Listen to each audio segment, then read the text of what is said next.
This channel's content is strictly for educational and informational purpose and does not endorse or promote any form of violence, harm, illegal activities, self-injuries and communal disharmony. এখন বাংলাদেশ এই প্রশ্নই কিন্তু বারবার এই কারণে উঠে আসছে। আর এবারে ইউনিসের রক্তচক্ষুর রোষে কিন্তু অভিনেত্রী ধৃত পদ্মা পাড়ের অভিনেত্রী মেহের আফরোজ শাওন রাষ্ট্রের বিরুদ্ধে ষড়যন্ত্রের অভিযোগে গ্রেফতার করা হয়েছে। তাকে জামালপুরে বিকেলেই শাওনের বাড়িতে আগুন লাগিয়ে দেওয়া হয়। প্রয়াত সাহিত্যিক হুমায়ুন আহমেদের স্ত্রী শাওন কথা বলবে এই নিয়ে। সঙ্গে রয়েছে আমাদের প্রতিনিধি সব্যসাচী চক্রবর্তী।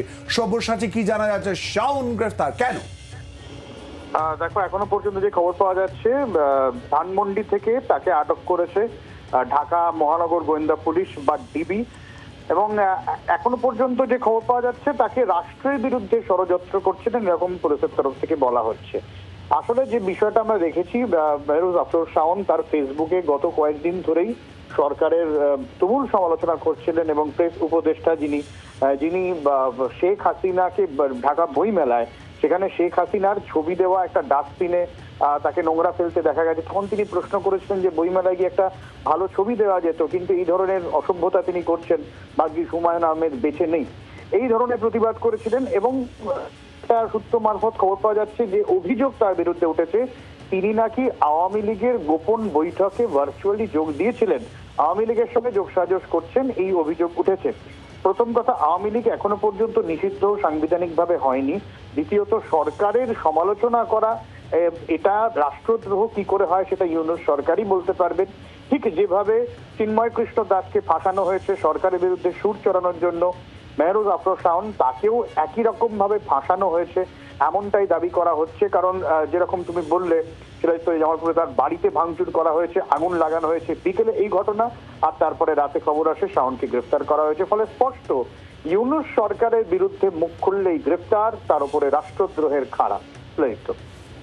ধন্যবাদ সব্যসাচী। আর বাংলাদেশের যে সামগ্রিক পরিস্থিতি, তা যেহেতু সাধারণ মানুষ এপার বাংলার মানুষকে ভাবাচ্ছে, তেমনই বিশিষ্টরা তারাও কিন্তু রীতিমতো গভীর চিন্তায় রয়েছেন। বিশিষ্ট সাহিত্যিক শস্যেন্দু মুখোপাধ্যায় তিনি কি বলছেন বাংলাদেশের এই ছবিগুলো দেখার পর, শোনাবো।